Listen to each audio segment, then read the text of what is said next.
Pues soy la doctora Norma González del Colegio de Urgencias AFEM. Hoy queremos dar la bienvenida a la doctora Verónica Amaro. Ella pues es una amiga querida que trabaja y colabora con el equipo de AFEM.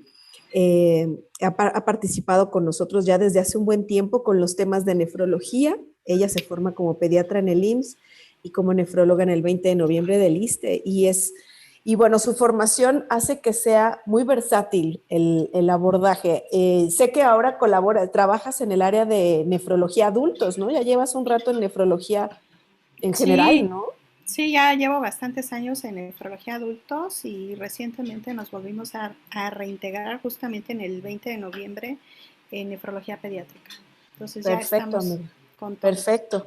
Sí, creo que te escucho un poquitito bajo ahora que me doy cuenta. Si estás aquí cerquita, creo que te escucho mejor. A ver. Ya, perfecto, ahí está. Oh, quito el audífono. A ver si quitamos el audífono, a ver qué tal te escuchamos un poco mejor. Luego pasa, ¿eh? Ok, A ver ahí. ¿me oyes mejor? Mucho ¿Sí? mejor. Sí, Perfecto. amiga, mucho, mucho mejor. Qué bueno. Pues bienvenidos. Vamos a platicar hoy de un tema fundamental en el caso del servicio pues tanto de urgencia, como ahorita decíamos, ¿no? Llevas un rato en adultos, pero lo que es el abordaje del paciente con insuficiencia renal puede ser adulto, puede ser niño, y esta falla renal aguda que tantas veces vimos y que no sabemos en qué momento la derivamos, cuándo le hablamos y a quién le hablamos, ¿no? O sea, a veces estamos pensando que, no, mira, pásale líquidos, no, yo me acuerdo mucho, ¿no? Que veíamos pacientes con creatininas ya cambiando, ya elevándose en el servicio de urgencias y era, le falta agua, ¿no? Y hoy lo pienso y digo, qué cosa ver o bebé con cara de, ya sé que hacen eso en urgencias. Sí, claro. Entonces, me encantó el tema que pero nos va a poner una de, no hagan eso, no hagan eso. Entonces Sí, vamos a claro. platicar en esta hora de charlar, acercarnos a este paciente. ¿Cuándo podemos? Tómenle estudios, háganle, ¿qué muestras? ¿Qué hacer? Entonces, bueno, pues te doy aquí la palabra, yo los voy a estar leyendo si alguien tiene dudas y te Perfecto. interrumpo si es necesario, Vivero, pero bienvenida. Claro, sí, claro que sí, Norma. Pues miren, realmente hablar de la falla renal aguda es un tema súper amplio, pero tan amplio que es tan común como lo dice la doctora Norma desde los servicios de urgencias, desde el primer o segundo nivel de atención, y no se diga, es una de las principales patologías en todos los centros hospitalarios. Pero ¿por qué es importante que la conozcamos? Lesión renal aguda, aquí en inglés, porque realmente todo esto es cuestión de números, ¿sí? La lesión renal aguda es una patología que es bastante común en pacientes hospitalizados. Esto va a depender obviamente de la población que tú estudies, pero quienes están en el servicio de urgencias, de 10 pacientes, ¿cuántos te desarrollan hoy por hoy lesión renal aguda? ¿Sí? Una gran cantidad.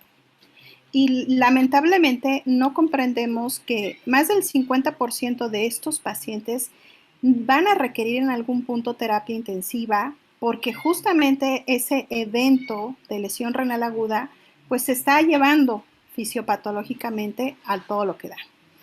Y dado esto, se considera realmente una de las principales causas de muerte a nivel mundial en pacientes hospitalizados, estimándose cifras estratosféricas, tan solo por lesión renal aguda, sin tomar en cuenta las comorbilidades que pudiera tener el paciente en ese momento. Por lo tanto, sí es muy importante, no solamente por números, sino porque la lesión renal aguda ya tan solo le va a dar un riesgo muy alto al paciente que lo sufre y que lo padece de desarrollar y o de progresar esto a una enfermedad renal crónica, inclusive en fases terminales. Esto es en los pacientes con lesión renal aguda. Entonces, realmente no tenemos que menospreciar a los pacientes que cursan con esto. Debemos de darle la importancia porque da un impacto económico y obviamente social. Imagínate que entras, no sé, por una diarrea, el abuelito, clásico abuelito que entra por diarrea, desarrolla lesión renal aguda y lo damos de alta con creatinina de 3 o de 5. Entonces, esa va a ser la diferencia de la calidad de vida y el impacto social que va a tener este tipo de pacientes. No respeta edades, como tú lo dijiste, Esto agarra por igual niños, adultos, sin embargo va a haber susceptibilidades conforme la edad. Esta plática le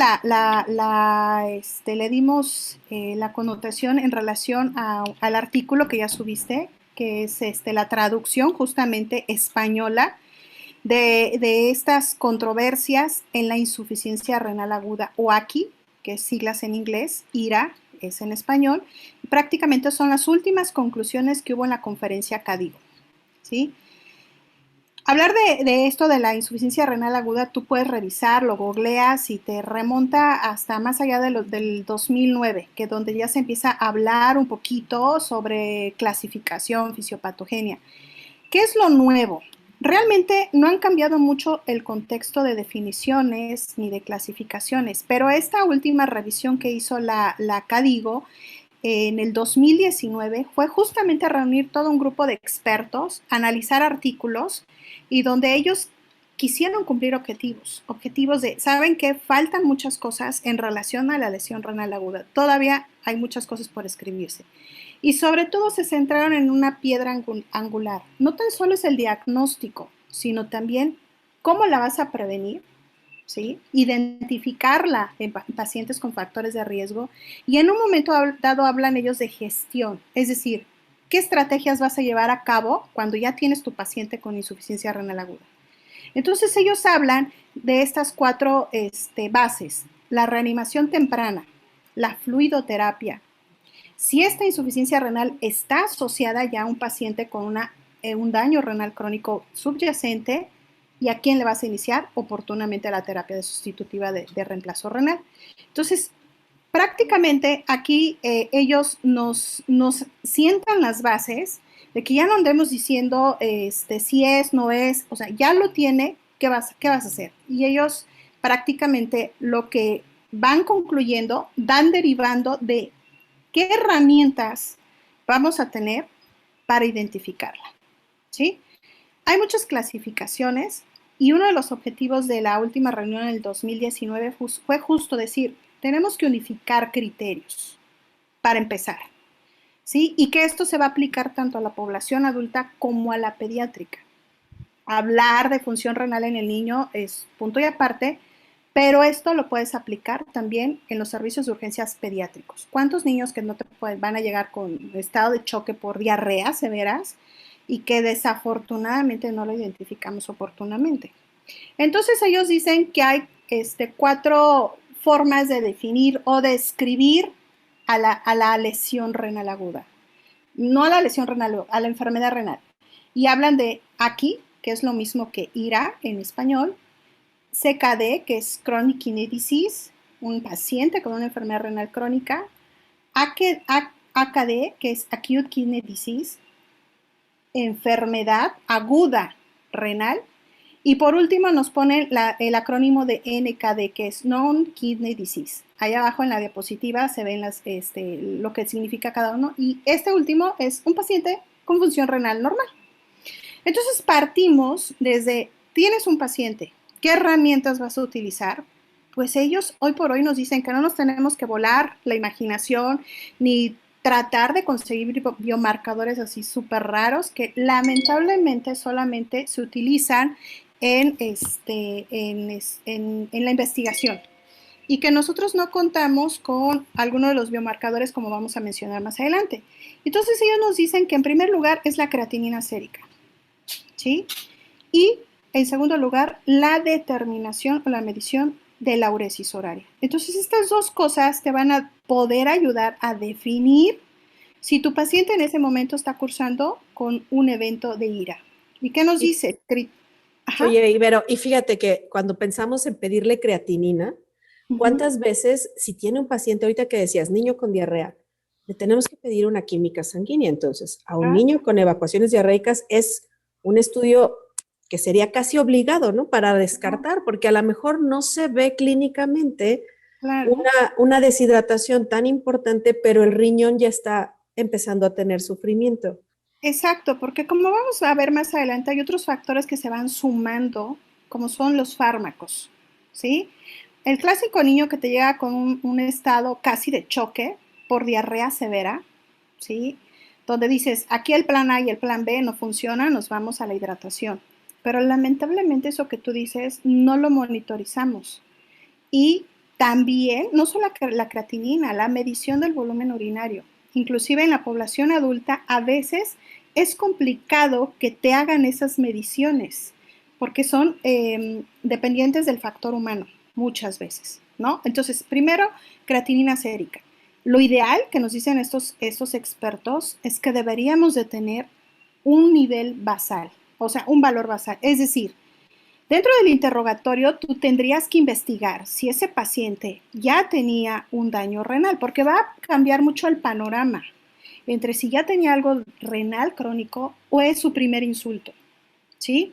Y de ahí te puedes tú apoyar aquí, como dice aquí, criterio funcional, y nos habla de los incrementos de la creatinina, que más o por arriba del 50% en los primeros 7 días. Hablar de IRA o de aquí es un insulto renal que se establece en los primeros 7 días, ¿sí? Ahí es Ok. IRA o aquí. Y que lo podemos medir con elevación de la creatinina en porcentaje, pero claro, aquí tendríamos que saber qué creatinina tenía antes del insulto. De todos los que estamos aquí presentes, ¿cuántos conocemos qué creatinina tenemos en estos momentos? Claro, y que además no son estudios que nos pidamos como de rutina, o sea, no es algo que a un niño, a lo mejor a un adulto diabético, si dices, pídele su urea y su creatinina, que sea algo que, pero en niños o en gente sana, es difícil que Exacto. tengamos un estudio como de control, como una basal. Y como decías, aquí estamos hablando de un niño, por ejemplo, con evacuaciones diarreicas o con deshidratación, pero ¿y si además le agregamos una patología agregada, porque además tiene pancreatitis o porque además tiene infarto o porque además tuvo un EBC, pues entonces se complica aún más, ¿no? Claro, claro. Entonces, por eso sí es bien importante conocer el antes y en ese momento cómo está tu creatinina. Si la desconoces, pues obviamente nos podemos ir al segundo punto que dice incremento de la creatinina por más o igual 0.3 miligramos por decilitro dentro de 48 horas. ¿Eso qué significa? Que tú, o sea, cuando llega el paciente a choque, pues le tomas todo, ¿no? Todo le tomas, realmente hasta gaso. ¿Estamos de acuerdo? Sí, Entonces, claro. tú ya tienes ahí una creatinina basal, si no tenías la anterior. Y a partir de ahí tú tienes hasta 2 días para ir monitorizando cómo va el incremento de la creatinina sérica. ¿Qué significa esto? Que no me tengo que esperar 3 días, 4 ni 5 para que tú hagas un diagnóstico de aquí. ¿Sí? Inclusive tú lo puedes hacer dentro de las primeras 24 horas si cada 6 horas tú le estás haciendo determinaciones de creatinina. ¿Sí? No es así obligado. Recuerden, las guías pues nos marcan un camino, pero no son dogma de fe. Ujú. Entonces lo tenemos que adaptar a la gravedad y a todo el entorno de que va a tener el paciente. ¿Sí? Oye, Vero, preguntan algunas cosas del crónica, yo creo que las vamos a tirar al final las preguntas, pero de aguda me pregunta Carlos, ¿qué pasa si es subclínica? ¿Hay datos clínicos que podríamos tener sin laboratorio? O sea, porque ahorita aquí estamos hablando de la creatinina, pero alguien que esté en un primer contacto sin laboratorios, ¿crees que hay algún dato clínico o que en general la insuficiencia renal aguda es subclínica? No, realmente no es subclínica. ¿Sí? Y te lo dicen los expertos. Te dicen que necesitas medir, medidas. ¿Sí? Puedes tomar en cuenta la oliguria, Ok. pero aquí caemos a lo mismo. Creatinina basal o antes del insulto. Si no sabemos una creatinina sérica, yo les digo a ustedes, ¿cuántos litros de orina tiramos habitualmente en 24 horas? Y nosotros decimos, no, pues lo mismo que tomo. Sí, pero ¿cuánto tomas? Entonces, ¿cómo vas a poderle definir subclínicamente a tu paciente en base al volumen urinario que está cursando con un aquí? Difícilmente. Aquí necesitamos medir, necesitamos números, creatinina sérica y volumen, y o volumen urinario. Y aquí nos dice, y estoy de acuerdo, que cualquier clasificación que tú utilices, rifle, aquí, la Cadigo misma tiene su propia clasificación, utilízala, pero vuélvete un experto en la escala que tú uses, ¿sí? Eso. Y, exacto, vuélvete un experto, no brinques de una escala a otra, quédate con una. ¿Cuál? La que mejor te acomode, la que mejor entiendas. Aquí solamente les estoy hablando del consenso de CADIGO, ¿sí? Donde nos dicen que independientemente de que existan muchas clasificaciones, tan solo teniendo niveles séricos de creatinina en el tiempo y medir el volumen urinario y si tienes la oportunidad de hacer un ultrasonido renal de menos, que es algo complicado en urgencias y más en un paciente con choque, pero lo ideal sería hacer un rastreo donde digas, este paciente, sus riñones morfológicamente están normales. A eso se refiere con criterio estructural sin criterio, ¿sí? Correcto. Sí, a lo Entonces, mejor ya tenía algo físico, estructural, anatómico, y entonces esto es agregado a. exacto. Y aquí ya nos vamos a las definiciones que vienen más abajo. Crónica, enfermedad renal crónica, enfermedad renal aguda, que aquí básicamente volvemos a los números. Nos hablan de tasa de filtrado, ¿sí? La tasa de filtrado tú la puedes calcular, pues desde Crocov, que no es la mejor, ¿sí? Pero, pues, hoy por hoy yo creo que ya todos estamos bien, tenemos la tecnología a la mano y 20,000 apps puedes tener donde tú calculas rapidísimo la tasa de filtrado. Cualquiera que sea útil y que te dé con una creatinina, la edad, el género, y muchas veces te llegan a pedir hasta la talla o el peso, dependiendo de la app, te saca la tasa de filtrado. Si Okay. aquí ya hablar de cronicidad o de que es una enfermedad renal aguda, ya nos dice medir tasa de filtrado o cuantificarla. Si la tasa de filtrado está por debajo de 60 mililitros por más o al menos 3 meses y en el ultrasonido de menos encuentras algo estructural, ya lo defines como enfermedad renal crónica. Ahora, Okay. si esta disminución de la tasa de filtrado, nos vamos a la siguiente definición, acute kidney disease, que nos habla de tasa de filtrado igual reducida, aquí o tasa de filtrado reducida, o disminución de la tasa de filtrado más del 35% o incremento de la creatinina sérica se duplica en menos de 3 meses. Es Ujú. decir, cualquiera de estos dos tipos de pacientes puede sufrir un evento de aquí, sí lo puede sufrir, ¿sí? Exacto. Pero el que tú le des el apelativo, es decir, paciente con un evento de aquí, ya le quieres clasificar de acuerdo a rifle, pues en F de failure, o de acuerdo aquí, en aquí 3, y subyacente, una enfermedad renal crónica aguda. Entonces estás diciendo es una enfermedad renal crónica más un evento de aquí. Ujú. O un enfermo renal crónico más un evento de aquí, lo que llamamos nosotros agudizaciones. ¿Sí? Exacto. Y Es, fíjate que es complejo porque no estamos acostumbrados a escuchar estos términos, no siempre los escuchamos. Y creo que eso es importantísimo. Cuando tú hablas en el diplomado que tienes de nefrología y lo mencionas también en el de médico general, hablas de esto y de cómo aplicarlo, porque a veces es como, pues me acuerdo que me enseñaron algo de la tasa de filtrado glomerular, pero ¿cómo lo aplico a un caso clínico? Eso también es bien difícil, porque dices, ok, sí, pero ¿y cómo lo aplico? Y luego, ¿qué decido con ello, no? Pero bueno, esto nos ayuda mucho a poder enfocarnos y saber si era algo agudizado o si era algo realmente agudo, ¿no? Que no tenía ningún antecedente. Ujú. exacto, como el primer insulto renal en toda la vida de ese paciente. Entonces, no olvidemos dos cosas, creatinina y medición de la uresis horaria. Sin embargo, hay otras cosas que debemos de tomar en cuenta en relación a los niveles de creatinina sérica y que eso igual también lo comentamos en el diplomado. ¿Sí? El indicador de la creatinina sérica no es 100% confiable porque puede haber pequeñas variaciones en un paciente, en el mismo paciente con aquí, y esto va a depender de los cambios de la producción de la creatinina. Y estamos hablando del paciente senil, caquético, que no tiene masa muscular, que ya te come, a lo mejor ya ni te come carne, ¿sí? Porque ya tiene dificultad para masticar y todo esto. Entonces va a haber cambios en la producción de la creatinina. O en los niños. En los niños, por eso te digo, es otro mundo donde los niveles de la creatinina nunca los vamos a ver similares a los de un adulto si estamos hablando de un lactante de 8 meses, ¿no? Entonces, variaciones de la creatinina sí existen y cambios de volumen de distribución. ¿Cuántos pacientes que tienes con mala distribución de líquidos, el hepatópata, ¿sí? O el paciente que tiene una patología como un síndrome cardiorrenal, que está mal distribuido, falla de bomba. Entonces, tú esperarías creatininas súper elevadas, pero la realidad es otra, ¿sí? Entonces, hay que adecuar el nivel y hay que hacernos esa pregunta. Mi paciente está caquético, está diluido, está con mala distribución de líquidos, ¿qué patologías tiene? ¿Sí? Y por otro lado, nos dice aquí esta reunión que para que nosotros calculemos la tasa de filtrado, yo te decía que nos utiliza en algunas apps el peso, ¿sí?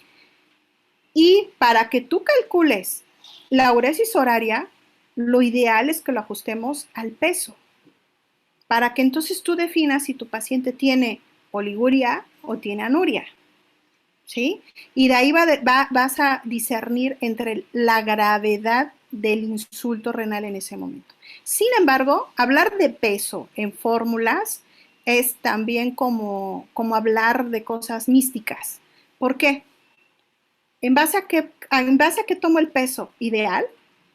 Al peso previo. Sí. Mi paciente tiene sobrecarga, mi paciente tiene obesidad, entonces todos estos factores que van de la mano con el peso te pueden hacer un subdiagnóstico muchas veces en este caso, de la tasa de filtrado.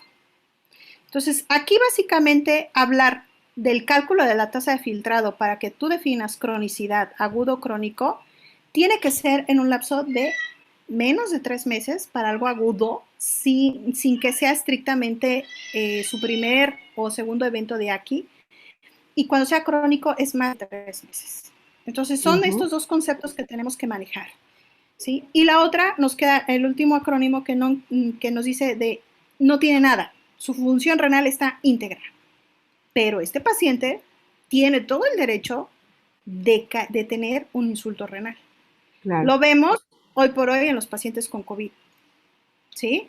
Que dentro de los primeros estadios donde está todo así, la fase de leucinas ahí, todo, la trombosis, la lesión endotelial, un paciente previamente sano, tan solo tener un insulto por SARS-CoV-2, te puede sufrir un evento de aquí. Aunque subyacentemente tuviera una creatinina estable, una tasa de filtrado normal y su riñón estuviera perfectamente sano, morfológicamente hablando. Entonces, ¿con qué nos quedamos? Aquí lo definimos con incremento de creatinina en el tiempo, no más allá de 7 días, o más de 0.3 miligramos en los primeros 2 días, y que se puede o no se puede asociar con oliguria. No todos los eventos de lesión renal aguda te van a cursar desde el primer momento con oliguria. No todos. Eso es muy importante porque nos estamos quedamos esperando a que deje de orinar el paciente, ¿no? Y para dices, que digas, ¿qué hago? está orinando. Sí, mira, está orinando. Incluso está orinando mucho. Qué bueno, ¿no? Exacto, no, eso también es muy malo y ya es la última parte de la recuperación del evento renal agudo.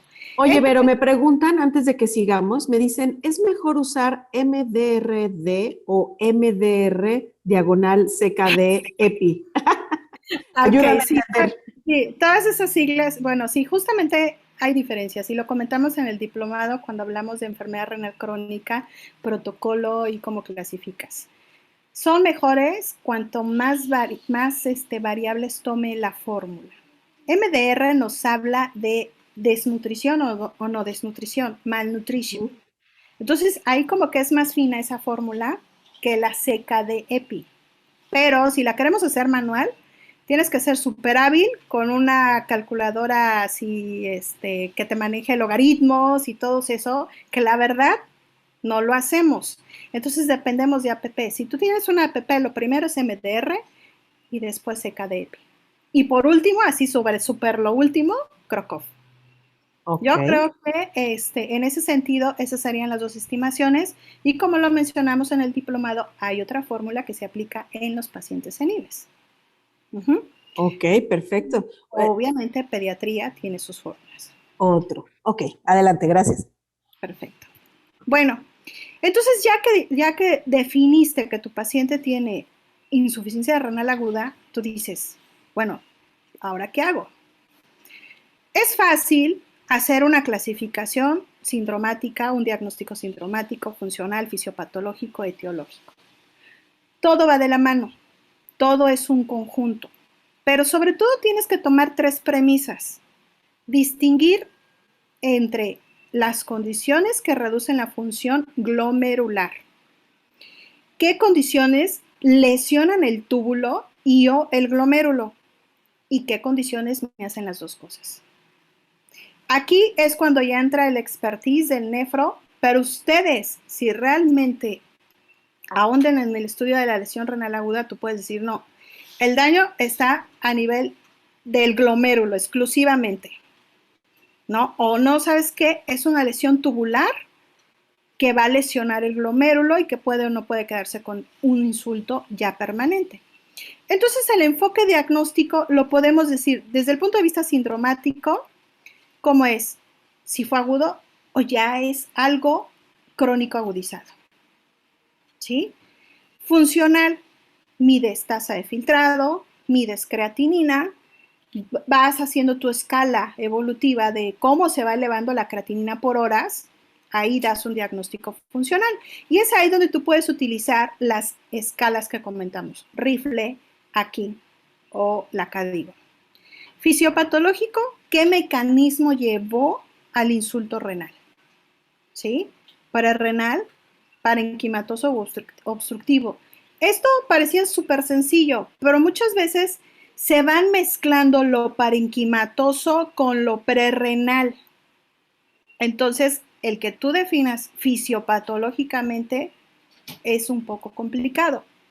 ¿Te va a facilitar el tratamiento? Sí. ¿Por qué? Porque si tengo algo obstructivo y esa es la causa de la lesión renal aguda, pues rápido mando llamar al urólogo y destápalo como dé lugar y mejora. Pero si estamos hablando de una necrosis tubular aguda por rhabdomiólisis, que es una causa, una de las múltiples causas de lesión renal aguda, es parenquimatoso. Te daña el parénquima renal, te tapa el túbulo y entonces rápidamente podrás tomar la decisión. En cuanto veas el mínimo descenso del volumen urinario que se acerca a lo oligúrico, ya es el foco rojo de, ¿sabes qué? Claro. Nefro. Nefro, Y porque fíjate que, claro, y no le pensamos, por ejemplo, ahorita que mencionas rhabdomiólisis, pues, como que nuestra mente se va rápidamente a un paciente prensado que se quedó. No, no, no. Si se queda una persona sobre una superficie plana porque estaba en un estado etílico, puede ser rhabdomiólisis ya. O sea, claro, como que lo visualizamos como lejano, ¿no? Como no, que pareciera que es muy complejo y no. Incluso hemos tenido personas con lesión muscular porque se fueron a hacer spinning un día. O exacto. sea, qué barbaridad. Y llegaron con que no me puedo mover y la CPK hasta el cielo y etcétera, ¿no? Cuando lo vemos en el diplomado de urgencias y hablamos de este tema de rhabdomiólisis, dices, no lo puedo creer que de verdad por una lesión muscular porque se me ocurrió hacer un ejercicio extremo. Entonces, esto que mencionas también, la sospecha diagnóstica tiene que venir desde la patología por la que estás ingresando al paciente. Así es, así es. Y bueno, esas son dos de las muchas causas que te ocasionan rhabdomiólisis.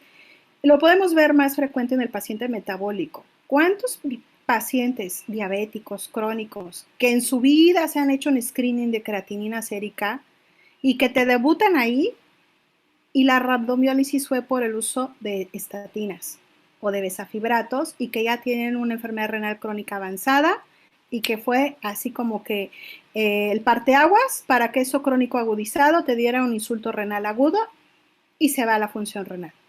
Esa es una. Los fisicoculturistas, ¿sí? Que en esos periodos de preparación que se deshidratan, que comen mucha proteína, inducen rhabdomiólisis. Y hasta antes del COVID me tocaba ver a los pacientes con influenza, jóvenes, atléticos y que de pronto, ¡pum!, evento de necrosis tubular aguda.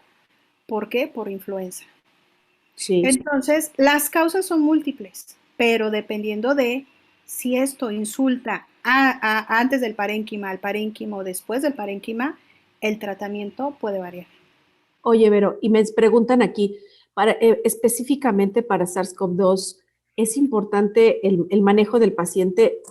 Nos decías, están haciendo falla renal los pacientes. Sí. Ahora la pregunta es, aquí preguntan, ¿se aumenta líquidos en ellos? Uy, Uy, es complicado. Uy, sí, es muy complicado. ¿Por qué? Porque estamos hablando de que el SARS-CoV-2 induce una lesión del endotelio vascular. Donde hay endotelio, todo se lesiona, todo se tapa. Entonces, si lo vemos desde ese punto de vista, el glomérulo, las células endoteliales del glomérulo están súper inflamadas y también el túbulo. Si yo le meto volumen a un túbulo tapado, ¿qué le voy a condicionar? sí, eso no va a aumentar el filtrado de todas maneras. Exacto. Entonces, oportunamente tenemos que discernir en el inicio de terapia sustitutiva renal de manera oportuna, no ya que tengas a tu paciente como globo, con las plétora yugular 4 de 4, es que le saltan los ojos y ya te respira agua. No, desde antes. Entonces, más que darle más volumen, o sea, en etapas iniciales le podrías dar volumen dependiendo, porque estamos hablando de una lesión endotelial y trombótica. Todo se tapa. Uh-huh. Entonces, el glomérulo está tapado, el túbulo está lesionado. Lo que tienes que hacer es poner a descansar ese riñón. ¿Y cómo lo vas a hacer? No metiéndole más agua. Podrás meterle sustancias vasopresoras, pero te van a lesionar el parénquima renal. Entonces, oportunamente, terapia de reemplazo. Qué importante, porque justo lo que decías, ¿cuándo le hablo al nefrólogo? En este caso, pues desde ahí, si empiezas a ver que el paciente ya está haciendo falla renal y con estos puntos que veíamos antes, pues ahí podríamos acercar a la interconsulta más oportuna, claro. Que no sea ya cuando, ya no orina nada, ya tenemos la creatinina en 8, ya tenemos ahora que hable, no, pues ya llegamos como a qué hacemos, ¿no? Con este paciente. Exactamente, inclusive pues en esta patología incrementas la morbimortalidad de tus pacientes si no les inicias, pues si tienes a la mano prisma y si no hemodiálisis convencional y si no la diálisis peritoneal, que honestamente en el hospital donde yo trabajo pues no tenemos hemodiálisis y dependemos de un tercer nivel, los dializamos, se dializan y bueno, el desenlace muchas veces no es bueno, pero por la lesión endotelial que está por todos lados. Y ya cuando te dan falla renal, muchas veces pues ya no superan esto. Si no superan la parte respiratoria, difícilmente la parte renal. Y que a veces se mezcla como un tratamiento paliativo, muchas veces en pacientes con una neumonía por COVID muy avanzada o muy grave, ¿no? Entonces, bueno, el algoritmo diagnóstico que aquí les estoy mencionando justamente viene en el artículo de Nefrología al Día, que no viene en el consenso de CADIGO 2019. Se me hace muy interesante y muy práctico. Y todo parte de, tienes que hacer una muy buena historia clínica, ¿sí? Muchas veces olvidamos fármacos que está tomando, y más adelante viene una diapositiva, qué fármacos lesionan, qué fármacos no lesionan, y son indispensables tomarlos en cuenta. Tienes que evaluar el estado de la volemia. Pacientes con evento de lesión renal aguda e hipervolémicos, le incrementas como no tienes idea su mortalidad. Casi los empujas a esto y que obviamente podrán salir con terapia sustitutiva. Y que tienes que identificar si tu paciente tiene lesión a otros órganos, etc. Tiempo. Aquí nos hablan en tiempo de instauración y nos dice menos de 15. No, bueno, se los puse porque no tenemos que esperar 15 días. Como yo les decía, 2 días cuando mucho tienes para que tú diagnostiques lesión renal aguda. Pero tú lo puedes hacer en una jornada, una guardia de 12 horas y tú ya haces un diagnóstico. No te tienes que esperar a como dice este algoritmo diagnóstico. Lo interesante de todo esto es que puedes utilizar muchos estudios que te van a definir si el paciente tiene una insuficiencia renal aguda o no la tiene. Pero básicamente con que tengas creatinina sérica, obviamente sin dejar pasar lo de los electrolitos, el estado ácido-base, creatinina sérica y volumen urinario, tú puedes diagnosticar lesión renal aguda. Y nos dicen que hay una serie de estudios, chalala, dependiendo de la patología, ¿sí? Puedes llegar hasta una resonancia magnética. Por ahí decía en ese artículo con medición del flujo inmediato del glomérulo. Entonces son cosas bien voladas que no las tenemos, lamentablemente. Exacto. Inclusive Inclusive nos dice que hasta biopsia renal. Entonces, ¿cómo una lesión renal aguda le voy a hacer una biopsia renal? Bueno, si tú no estás 100% seguro de la causa y que nosotros sospechamos ya cosas como glomerulopatías o vasculitis, ¿sí? Pero obviamente la biopsia renal no se vuelve un estudio de vida o muerte, es una alternativa. Y no todos los pacientes con lesión renal aguda tendríamos que biopsiarlos. Es una recomendación como nos lo mencionan aquí los expertos. Pero bueno, ya comentamos que el marcador ideal es la creatinina sérica y el volumen urinario. Este artículo está muy interesante, porque aunque está en inglés, pero nos habla de la prueba de reto del furosemide, ¿no? ¿Y cuántos dices? Échale un bolito, ¿no? De 80 miligramos si tú quieres. Un bolito y va a orinar. Siempre y cuando no estemos hablando de que nuestro paciente tenga una necrosis tubular aguda, es decir, que el túbulo está totalmente tapado. Yo administro un diurético de asa y en 30 minutos mínimo tendría yo que esperar la producción de orina. O sea, es súper rápido. Más rápido si administro Mixil versus furosemide, pero este artículo nos habla del furosemide y nos dice que hay marcadores para que tú intentes identificar una AQI temprana en un estadio 1. Si nos vamos a la clasificación de AQI, ¿qué nos dice? Pues todavía no está tan comprometido el volumen urinario y más o menos se eleva la creatinina sérica en cuanto a 0.25 o más del 30%. Y sobre todo la utilidad es, ¿mi paciente tiene riesgo de que se evolucione un AQI 3? O sea, tan solo la prueba de reto del diurético te puede dar esas dos cosas. Hay otros biomarcadores que te dicen desde estadios 1, te dicen si tú mides N-gal, interleucina 19 urinaria y estos tipos de biomarcadores, pues te van a decir desde antes de que haya oliguria que tu paciente ya tiene una lesión renal en un estadio 1, pero no los tenemos. Entonces, pues obviamente esto queda en conocimiento sin aplicación. Sí. ¿Vale? Eso es, sí, y fíjate que ahorita comentaban algunas cosas en el chat sobre las carencias que a veces tenemos en nuestras unidades, que dicen, o sea, sí está muy padre, pero ¿y si, por ejemplo, no puedo pesar a mi paciente diariamente para ver cuánto está reteniendo de líquido? Pues entonces a lo mejor no sé exactamente si está edematizándose el paciente o el peso que tiene es el correcto, ¿no? ¿Cómo ocupar esto? Entonces sí, definitivamente hay biomarcadores y hay estudios que no nos van a poder aportar, ¿no? En nuestras instituciones. Bueno, y ustedes como urgenciólogos manejan una fórmula para calcular talla, ¿no? Me parece, y peso. Sí. Entonces, esas fórmulas son útiles, son útiles. Que Pero sería como el obviamente, peso ideal, sería como el peso ideal del paciente, con ese nos vamos. exacto. Ok. Entonces, esas fórmulas son muy útiles, pero obviamente a tu paciente desde que llega ya lo pusiste una sonda urinaria, una sonda transuretral, para ir midiendo justamente el volumen urinario y si vas a hacer una prueba de reto de diurético, pues efectivamente tú midas cuánto orina. Y este artículo nos dice test de furosemide en dos tipos de pacientes.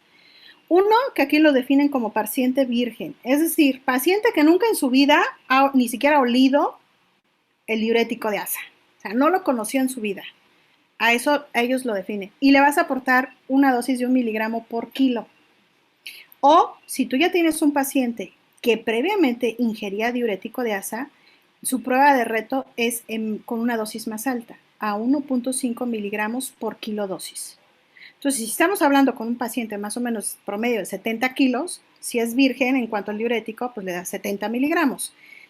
Y si es no virgen en relación al diurético, pues le vas a dar casi los 80 miligramos. Pero este estudio se enfocó en pacientes eubolémicos.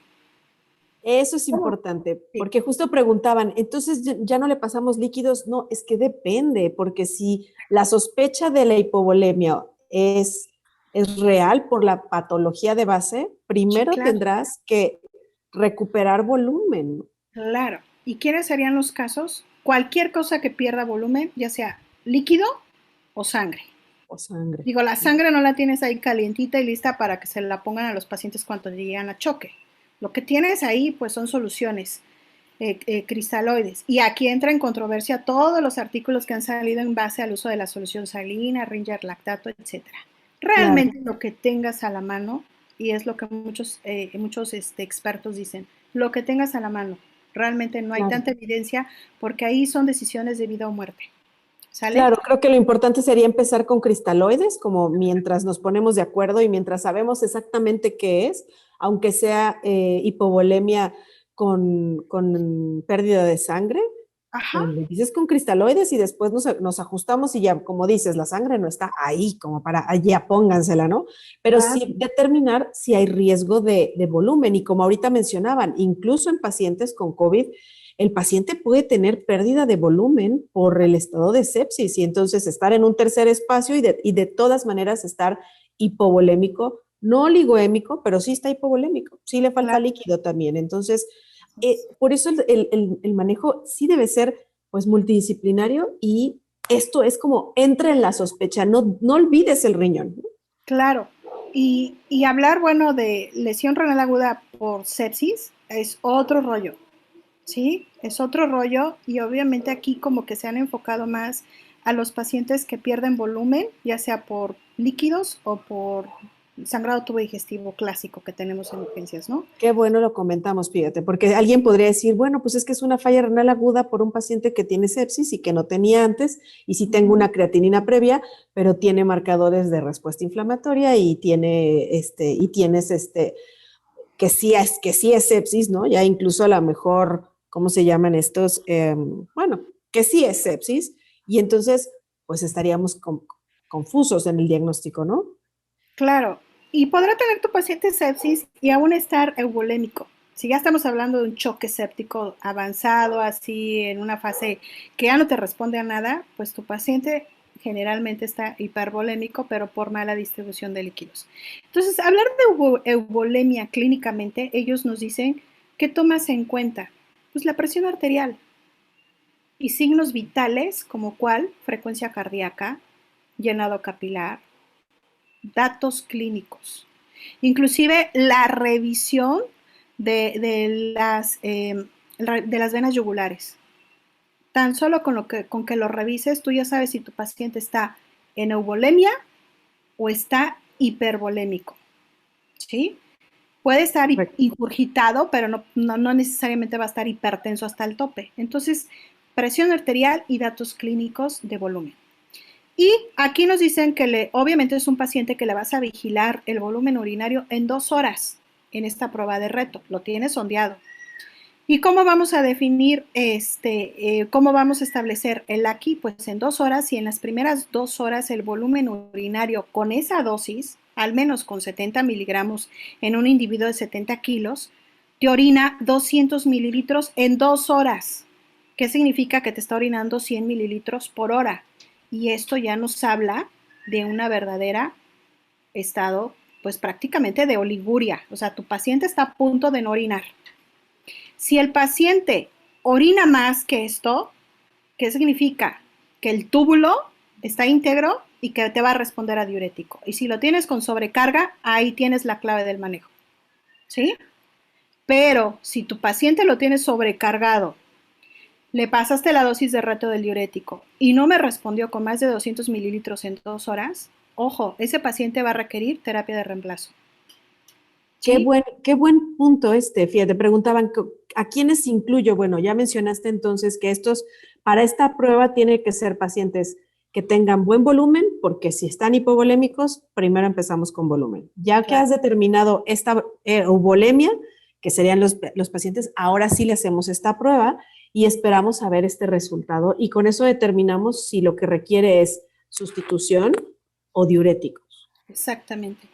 Y en ese mismo artículo nos dice que tan solo medir el volumen urinario en 2 horas te da una sensibilidad y una especificidad muy alta cuando haces la dosis de reto. Entonces, cuando retamos al túbulo a que responda el diurético de ASA, es confiable el resultado que vas a tener siempre y cuando tu paciente esté euvolémico o inclusive hipervolémico, que no lo toman en cuenta ellos en este artículo. Pero si nosotros nos vamos a la respuesta de un paciente hipervolémico y le metes diurético y su túbulo está íntegro, pues va a tener que orinar y va a tener que caer casi en fase poliúrica. Entonces, el volumen urinario nos va a establecer si es una oliguria o es un estado de anuria. Obviamente, oliguria ya es como que el foco rojo. ¿Sabes qué? No necesitas, inclusive, como dice Cádigo, 2 días para el diagnóstico. ¿Sí? En un turno, tú ya puedes visualizar el panorama de tu paciente y no tardarte más allá de 24 horas en que nefro intervenga. ¿Va? Exacto. Me encanta el término y dejarlo como no olviden, porque a veces hay personas, desafortunadamente, que tenemos la idea que anuria es sin orina. Y no, el No, no, paciente, para nada. si ya estás sin orina, tenemos un problema. Ya un problema muy grave. No, Amiga. pues ya muy grave, ¿no? Ahí ya ni lo pienses, se clava el Majurcar y se tendrá que dar ahí terapia sustitutiva de la función renal. Y bueno, ¿qué pasa con estos pacientes que sufren un evento de lesión renal aguda o que tienen una enfermedad renal aguda como tal y se agudizó?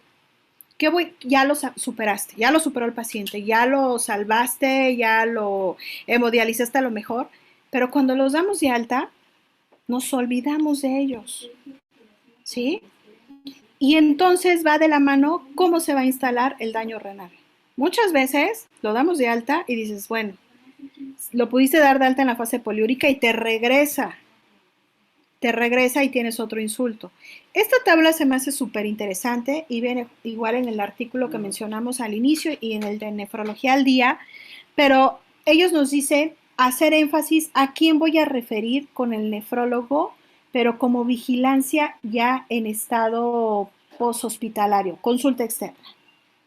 ¿A quiénes? A los que están aquí enmarcados en este cuadrito rojo donde nos dice, tuvo un evento de lesión renal aguda prolongado. O sea, estamos hablando mínimo 7 días, ¿sí? Y en estadio 2, de 2 para arriba, 2 y 3, obviamente, que tuvo alteraciones en el sedimento urinario en esos 7 días. ¿Y qué alteraciones del sedimento urinario podría tener nuestro paciente con insuficiencia renal aguda? Cilindros serios, ¿sí? Y pues prácticamente es lo que puede tener. Entonces, eso es un indicador de que el túbulo se desfaceló y eso es lo que nos indica en ese ego. Que ya tenga tu paciente además otras comorbilidades, ¿sí? Que la creatinina sérica persistentemente se mantenga por arriba del 25% en relación a la basal. O sea, ya se dio de alta con una creatinina mínimo por arriba de 2 miligramos por decilitro. ¿Sale? Y que al menos le haces estudios y el nefrólogo lo tiene que revisar en un tiempo no más allá de 2 semanas. Y dices, wow, esto suena padre, pero en la realidad de los que trabajamos en institutos y ahorita con la pandemia que todo está súper atrasado, pues obviamente se dificulta la vigilancia. Entonces, aquí no olvidar que no por el hecho de que haya superado la lesión renal aguda, ya no lo debe de ver el nefrólogo. Si tiene estas situaciones de gravedad durante el evento del insulto renal y todo lo que mencionamos, el nefrólogo lo tiene que ver. Ya las cuestiones de logística, de citas y todo eso es punto y aparte, pero tú tienes que hacer la chamba de referirlo y de hacerle énfasis a tu paciente que si no lo atiende un especialista, pues puede progresar sin que él se dé cuenta y terminar en una insuficiencia renal crónica, pero ya para etapa de diálisis crónica, ¿no? Uh-huh.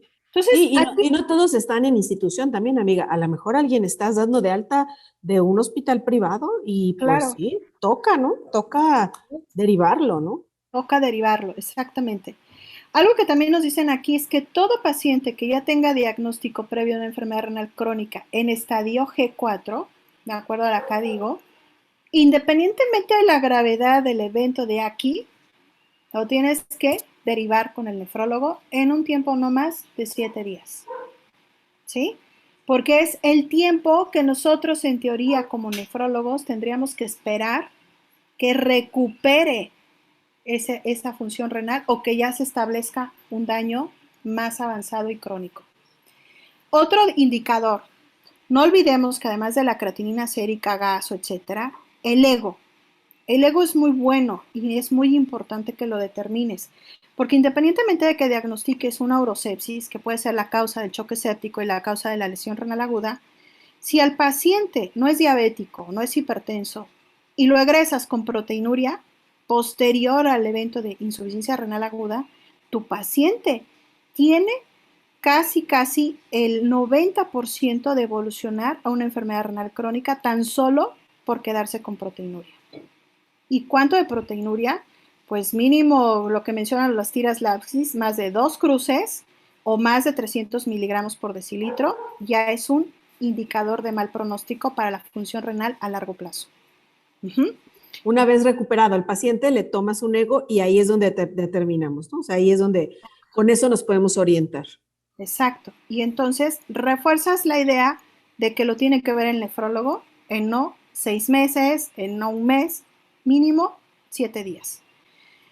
Algo que también tenemos que tomar en cuenta es que los pacientes con insuficiencia cardíaca, la clase funcional que quieras y mande, tan solo con que tenga falla de bomba, va a tener posibilidades más bajas de recuperarse del insulto renal agudo.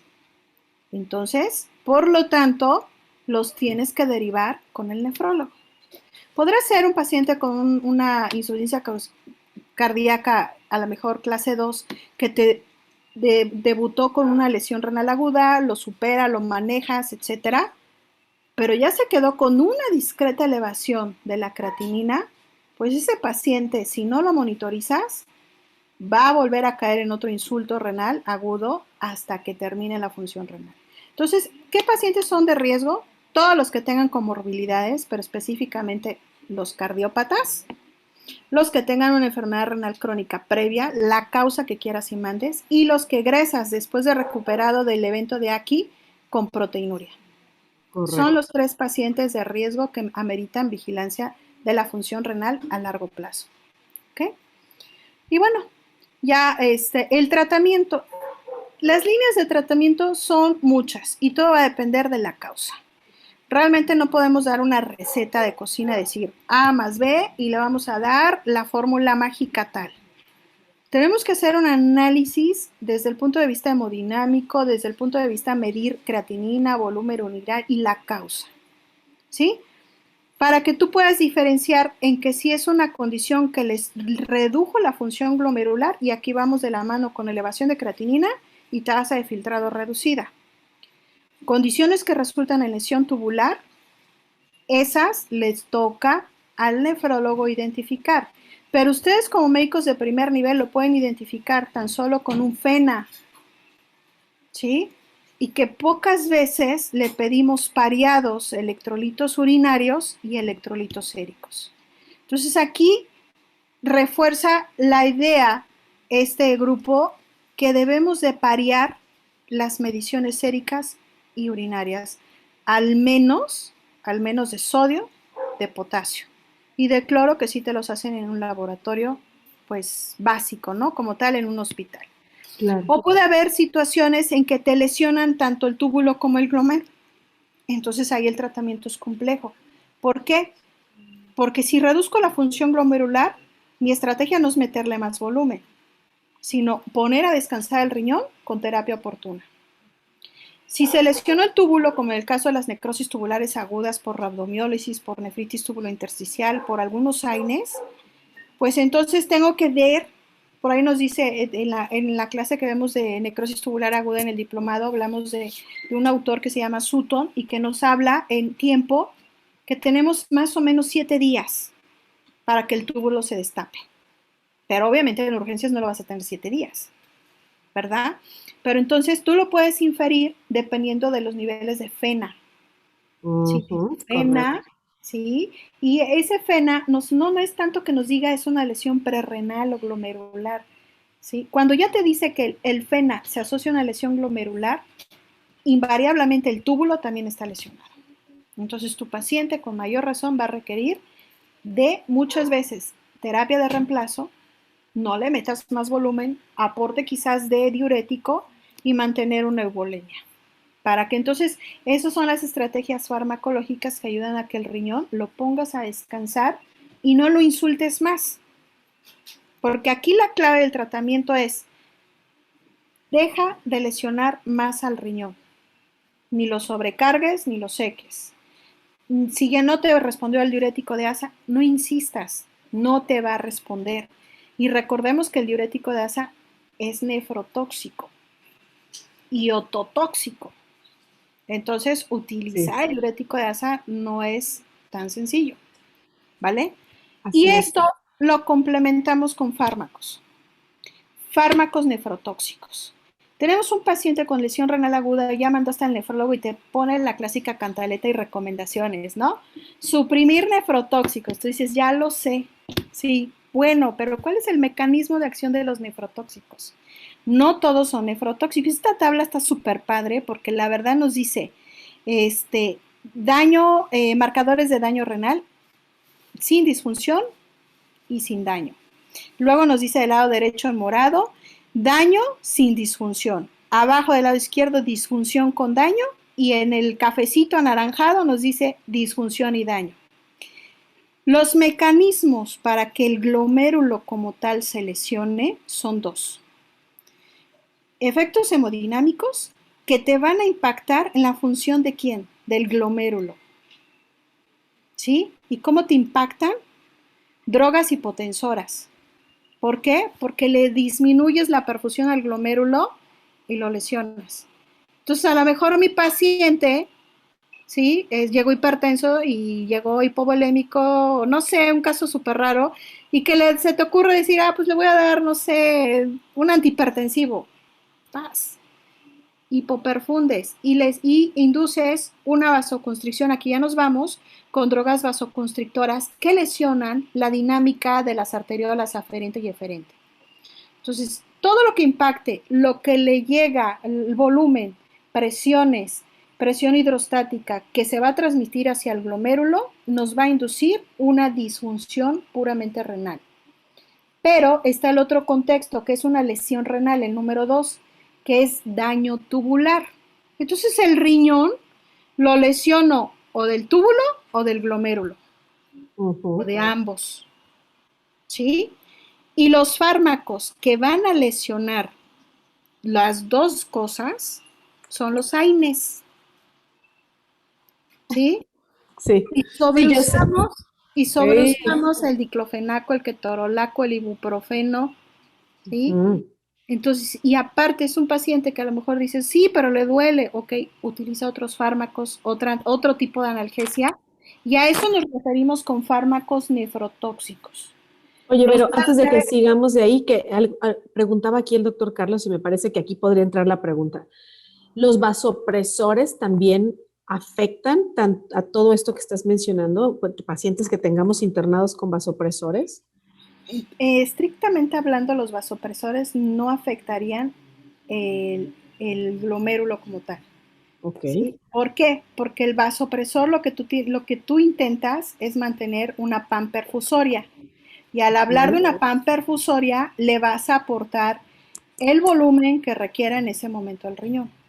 ¿Sí? Ok. Entonces, pero si a mi paciente lo tengo con algún IECA o con algún bloqueador del sistema renina-angiotensina y le estoy dando alguna droga vasopresora, puedo contribuir a que mi paciente sí tenga disfunción. Es decir, ¿qué Ujú. combinación de fármacos estamos haciendo? ¿Sí? Y entonces es cuando ya nos dicen no utilices nefrotóxicos. Y aquí está tan solo un ejemplo de cuáles son los más graves. Lo más grave es que persistentemente utilices el LAINE. Y estos los tendríamos que evitar no solo en el evento del insulto, sino en la fase de la recuperación de la insuficiencia renal aguda, que va inclusive hasta hasta las 3 semanas siguientes de instalado el insulto. Y Ujú. nos hablan aquí de medios de contraste, pero hoy por hoy los medios de contraste son hidrosolubles, no son liposolubles, y en teoría no tendría por qué haber un efecto nefrotóxico. ¿Ok? Ujú. Bueno. Fluidoterapia. Esta tabla está a lo mejor muy cargada, pero lo que yo les quiero dar a entender con esto es que realmente no hay una receta que te diga ponle 10 mililitros por kilo, ponle una carga de 300, una carga de 500. No, todo va a depender uno, qué grupo etario tiene, y de eso va de la mano con la posible causa de lesión renal aguda. ¿Qué recursos tienes en tu centro hospitalario? ¿Sí? ¿Cómo llegó tu paciente? Si lo trasladaron de forma prehospitalaria, ¿sí? ¿Cómo lo están manejando el turno que le antecedió en algún momento dado? ¿Qué manejo le dieron las primeras horas, que son las horas doradas para el riñón, ¿sí? Y qué enfermedades subyacentes se van a asociar, en este caso, a hipovolemia. Y nos habla sobre todo de pérdida de volumen. Si tu paciente perdió volumen, la base del tratamiento es darle líquidos. Se los aportas en las formas que ustedes ya conocen. Sin embargo, si tu paciente tiene enfermedades previas, enfermo renal, que es en la parte de abajo, dice enfermedades comórbidas, tiene una patología hepática, mal distribuido, hipertensión portal, enfermedad valvular grave, ¿sí? Daño cardíaco, o enfermedad hepática crónica severa, el riesgo de que lo sobrecargues es muy alto. Entonces, le vamos a dar líquidos a quien haya perdido líquidos. ¿Y cómo lo vamos a calcular? En base al peso ideal, fórmulas o inclusive por edad, ¿no? No todos los pacientes con lesión renal aguda, el manejo va a ser siempre líquidos. Exacto. Mencionan, Vero, que sí, la PAM que tú consideras perfusora para el riñón. Pues esto se escribe lo mismo que manejan ustedes en urgencias, de menos con que tuviera 65 o 60 milímetros de mercurio en el adulto. Ya con esto tu riñón lo tienes contento, tranquilo y perfundiéndose. Si tú desciendes la PAM por debajo de 60 o de 50, pues ya lo estás encadenando a que va a requerir terapia de reemplazo. Exacto, ¿vale? exacto. Y bueno, aquí ya nos sigue más de la mano en cuanto a la fluidoterapia, que si el paciente estuvo deshidratado, hipovolemia, hemorragia, sepsis. Entonces, básicamente todo va a depender de la causa que le lleva a la pérdida de volumen, ¿sí? ¿Qué significa? Un paciente que lo tienes con un choque cardiogénico, pues no te va a tolerar la carga de volumen. El manejo es diferente, pero puede tener un evento de lesión renal aguda. Entonces ahí podemos optar con fármacos, drogas que ayuden a que reviertas ese choque cardiogénico y sobre todo identificar la causa del choque. A lo mejor está súper infartado de todas las caras y pues ahí no va a requerir tanto de drogas, sino de traslado, código infarto, etcétera, ¿no? Y bueno, al último casi nos mencionan antes de la rhabdomiólisis, el síndrome de dificultad respiratoria. Lo vemos nosotros en el paciente con neumonía por COVID. Estos pacientes, además de tener un estado trombótico, un estado de lesión endotelial por todos lados, la bomba cardíaca está afectada.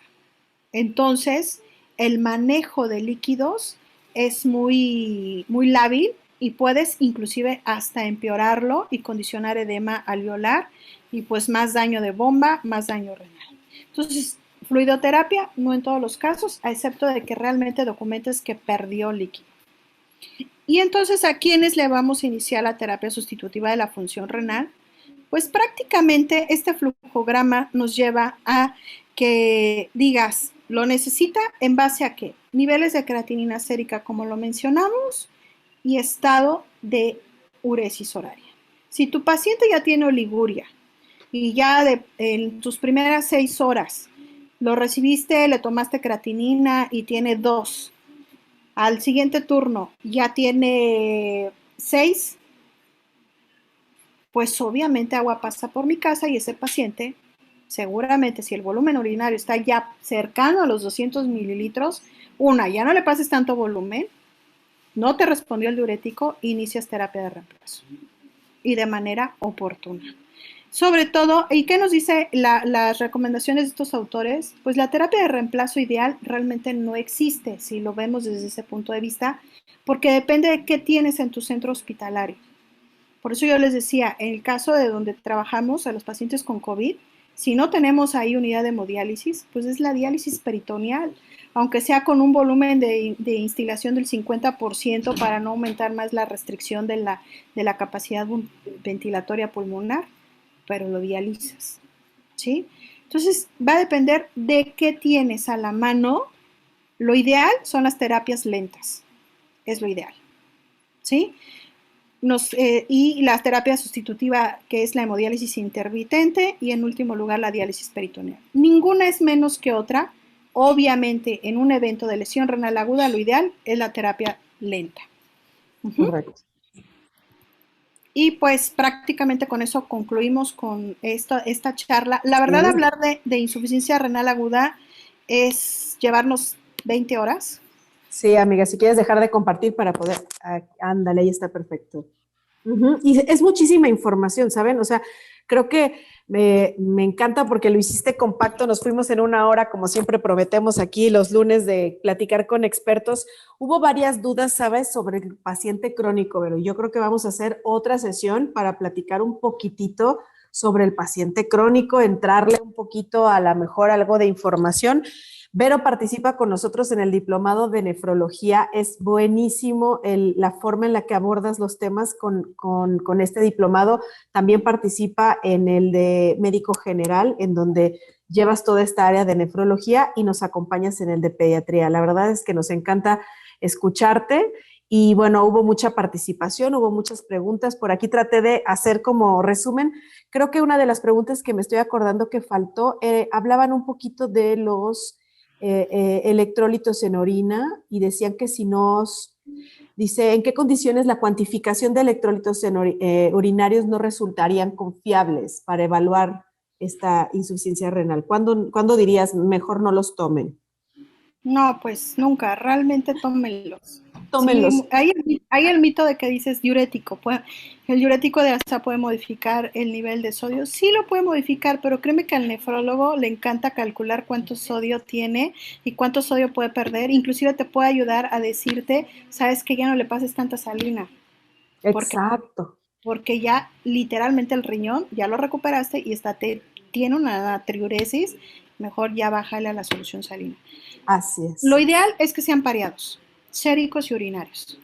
Perfecto. Séricos y urinarios. Uh-huh. Perfecto, Vero. Pues bueno, damos las gracias. Te dejaron aquí muchas felicitaciones. Te saludan Gracias. desde Veracruz, desde algunos países. Por acá nos pusieron Chihuahua. Ya me perdí un poquito en el Face, pero ahí te fueron comentando. Muchas Gracias, gracias. Vero. Algunos exalumnos están aquí comentando que buenísimo, que la disfrutaron mucho las ponencias que compartes en los diplomados en los que participas, Vero. Así que, pues muchas gracias a todos. Gracias, Vero, por participar. Nos vemos la próxima semana. Vamos a platicar el tema de inteligencia emocional para el personal de salud, porque no estamos sabiendo canalizar nuestras emociones, así que estaremos compartiendo con el psicólogo Jaime Dávila, que participa con nosotros.